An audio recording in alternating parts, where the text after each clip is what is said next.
শরীফ রাম বকু সাহেব, সভাপতি শরীফ রাম বকু সাহেব, প্রধান অতিথি বাংলাদেশ জাতীয়তাবাদী দল কর্তৃক মনোনীত সংসদ সদস্য প্রার্থী সোরাব হাসান জাকির শহীদ ভাই এবং সার্বিক সহযোগিতা আছেন হাদর ইউনিয়ন পরিষদের চেয়ারম্যান সোহাব শাহ আলম।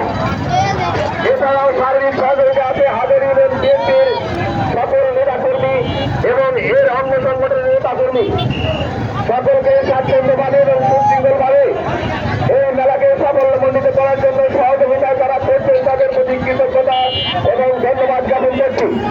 আমি ধন্যবাদ জ্ঞাপন করছি বিভিন্ন এলাকা থেকে আগত দর্শনার্থী ভাইদের আপনার সুশৃঙ্খলভাবে এবং ভদ্রতার পরিচয় দিয়েছেন। এই সঙ্গে আমি আরো ধন্যবাদ জ্ঞাপন করছি বিভিন্ন নৌকার প্রতিনিধিবৃন্দ, তাদেরকে আমরা যথেষ্টভাবে